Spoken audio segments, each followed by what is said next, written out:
तो जय श्री श्याम, राधे राधे। तो देखिए, मैं बताने वाली हूँ कर्जे वाली अर्जी। मोहिनी एकादशी है। इस एकादशी को आप सब बाबा से अर्जी लगाओगे ना, तो बाबा आपकी अर्जी से मोहित हो जाएंगे और आपका सारा कर्जा उतर जाएगा। मतलब कर्जा ही नहीं, जो भी दुख दर्द है उसके लिए अर्जी लगाओगे तो सारे दुख दर्द आपके दूर हो जाएंगे। तो दुनिया तो ध्यान से सुनिए। देखिए, मुझे इस भैया का कमेंट आया था कि दीदी मुझ पर बहुत कर्जा है, कोई अर्जी बताइए। तो सुनिए, मैं पहले भी वीडियो डाल चुकी हूँ कर्जे की अर्जी के लिए, पहले भी डाल चुकी हूँ, लेकिन आप लोग नहीं देखते हो, बस वीडियो बस कमेंट करते रहते हो। ठीक है, तो मैं आप लोगों के लिए फिर से बता रही हूँ कि कर्जे वाली अर्जी आपको कैसे लगानी है।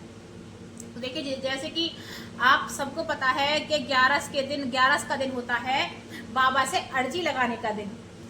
और ये तो मोहिनी एकादशी है 8 मई की। मोहिनी एकादशी यानी कि बाबा मोहित हो जाएंगे। तो अपनी अर्जी पर इत्र जरूर लगाना। इत्र जब अर्जी पूरी कर दो तो इत्र लगाना। तो देखिए जी, ध्यान से सुनना। वैसे तो कर्जे वाली बहुत अर्जियां हैं, लेकिन मैं जो बता रही हूँ उसको ध्यान से सुनना। आप कर्जे की अर्जी बता रही हूँ, और अगर कोई इसे वैसे लेना चाहे, मतलब किसी पे बच्चे नहीं है, कुछ नहीं है, घर मकान जो भी कुछ है, तो उसके लिए भी लगा सकते हो। लेकिन मैं कर्जे के लिए विशेषकर बता रही हूँ, क्योंकि बहुत लोग बहुत परेशान हैं। वैसे मैं बहुत अर्जी बता चुकी हूँ, तो ध्यान से सुनिए।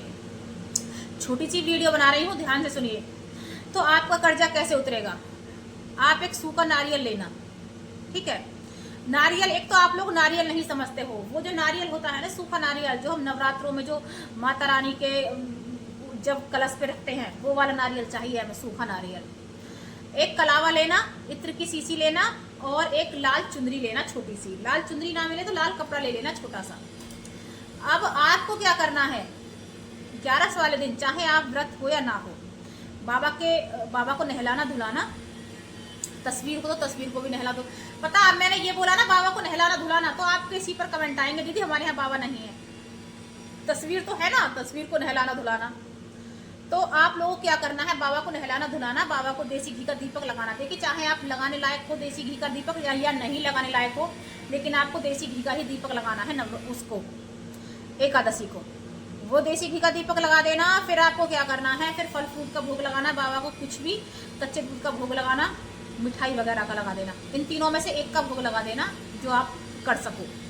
फिर आपको क्या करना है, बाबा आपसे ये नहीं मांगते कि 56 भोग लगाइए। आपका भाव सच्चा, मतलब ये नहीं कि बाबा से आप मांगने को ही बैठो। बाबा को ये महसूस होना चाहिए कि आप बाबा के हो चुके हो, हार चुके हो। बाबा से बोलना जब अर्जी लगाने से पहले, बाबा मैं हार चुकी हूँ, मैं हार गया हूँ और इसीलिए आपके पास आया हूँ, बाबा मेरी अर्जी स्वीकार कर लो। तो फिर एक चीज का भोग लगा देना। अब आपने भोग लगा दिया बाबा को। अब आपको क्या करना है, देसी घी का दीपक लगाना है, बाबा की आरती करनी है। आपसे आरती आती है ठीक है, वरना गूगल पर सर्च कर लेना, आरती आपको मिल जाएगी। आरती आसानी से गूगल पर सर्च कर लेना, आरती मिल जाएगी, आरती करना।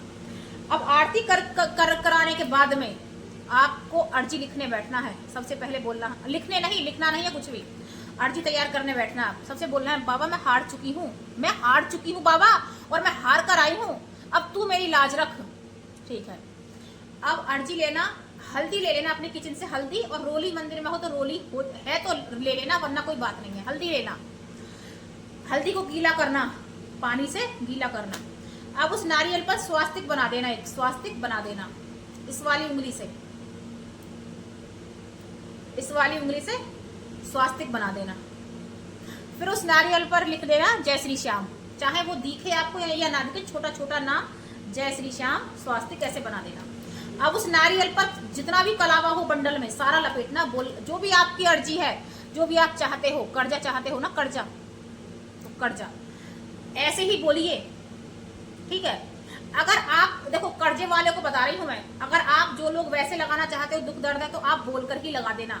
कलावा लपेटते रहना और बोलते रहना बाबा से कि बाबा हमें ये चाहिए, हमें बच्चे चाहिए, हमें घर मकान चाहिए, जो भी कुछ चाहिए वो बोल देना। लेकिन कर्जे वालों के लिए बता रही हूँ मैं, आपको जब अर्जी तैयार करनी, जय श्री श्याम वगैरह लिख दिए नारियल पर, जैसे कि करना है।